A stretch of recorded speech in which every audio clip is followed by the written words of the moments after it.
Your teammates are so much more important than you, and you just make sacrifice after sacrifice for your team to be the best that they can. And Mick Malthouse says, if you have these two things, if you love the game, if you love your teammates, your team, if everyone is doing this, will be a champion team.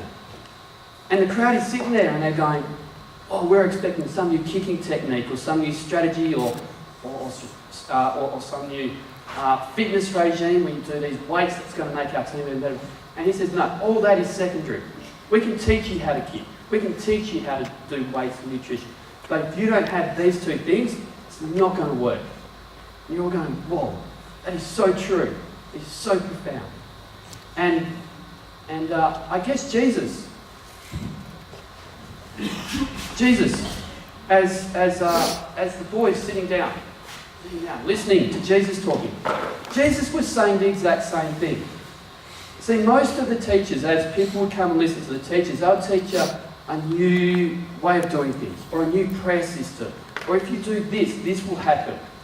But Jesus comes and he's addressing this crowd of maybe 15,000 people. It says 5,000 men. But then you've got the women and the kids as well.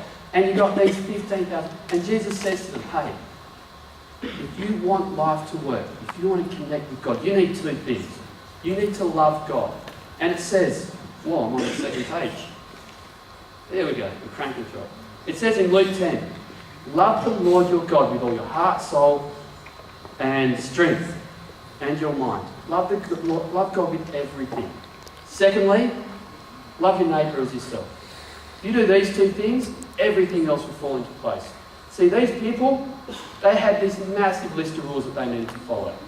Because that's what the religious elite had told them. You need to do this, and this, and this, and this. And Jesus says, no. Love God, love others. That's it. If you do those things, everything else will fall into place. Pretty awesome, hey? Yeah. Pretty profound. And these 15,000 people had walked a couple of Ks with Jesus to hear this. And hear talking for hours, and people were absolutely mesmerised, as Scott is. He's not tired, he's mesmerised. Just like all you are, mesmerised, not tired. It's awesome. But then they start to get hungry because it's like getting late. And then they start complaining. Oh, we're so hungry. And the disciples, Jesus' followers, come up to him and say, hey, just send them home. There's no food around here. Send them home. They'll be okay. And Jesus is going, no, you've got to feed them. And one of them's a tax collector, and he starts to do the maths, and he goes, it's going to take a year's wage to feed them. A year's wage. We don't have a year's salary here. And even if we did, there's no shops. How on earth are we meant to feed them? And Jesus goes, work it out. Go and find out. So the disciples huddle together and they go, let's go see how much food the crowd have actually got. So the disciples start to go out and they're asking, hey, anyone got food? Anyone got any food? Got any food? And the little boy's sitting there. He's going, oh, I've got a couple of loaves and a couple of fish in my pockets, but there's 15,000 people here. And nobody else has any food. And the boy's sitting there going, hey, I could just sneak off. And I could have a decent meal for myself. But there's something within him. There's something within you, isn't there, Scott? And he's sitting there going, I've heard this Jesus guy, and he's different. I've heard about how you can heal people. I've heard this rumour that he actually stopped the storm just by talking. And there's something within me that makes me go, actually, maybe I've got to give my lunch to this guy.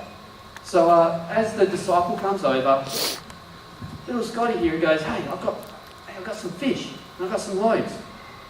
I've got some fish. Oh, we've got to have that one, otherwise we're modern times. So he jumps up, he's a little bit worried, and he, I won't hold your hand, but he comes with the disciple to Jesus. And he's a bit nervous.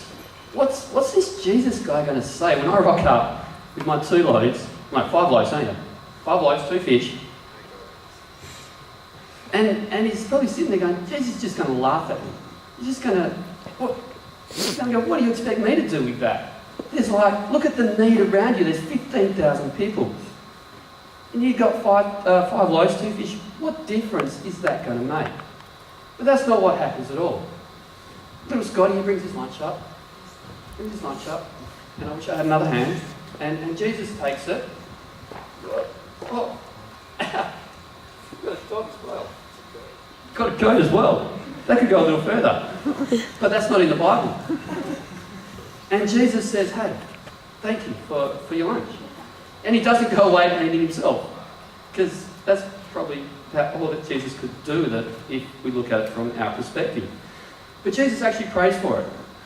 He says, hey God, hey Father, thanks for this. May it be blessed. And then after that simple prayer, he gives it to his disciples. You're not going to be Scotty, you're going to be a disciple, right? And he says, hey, just go and hand that out. Hand that out to the 15,000 people out there. And so, just put it down there and pretend you're handing it out. So, as this bread and these fish start to disperse amongst the 15,000, little Scotty's standing there. And maths was never his strong suit. Never his strong subject at school, but he's sitting there going, hang on, it's like spread to about 1,000 people and it hasn't run out. And then it just keeps going and going. And like 5,000 people, and he's just sitting there in astonishment as the little that he had is suddenly doing so much. And then suddenly the whole crowd has some. And they just keep eating and eating and eating the 5 loaves and 2 fish. And suddenly they are all absolutely stuffed. I shouldn't be talking like this because you're probably all starving. But they are absolutely full. They can't fit anything else in. And then Jesus says, hey, disciples, just go and pick up the leftovers. Just go out and pick up the leftovers. So they walk through the crowd saying, hey, you got any leftovers? And he goes out and picks up all the leftovers. And then they bring these baskets back. So these 12 disciples take out their butt, and they are piled up. And they place it at Jesus' feet. And Scotty's standing next to him. And there's these 12 baskets full of leftover fish and bread. Scott's sitting there going, I only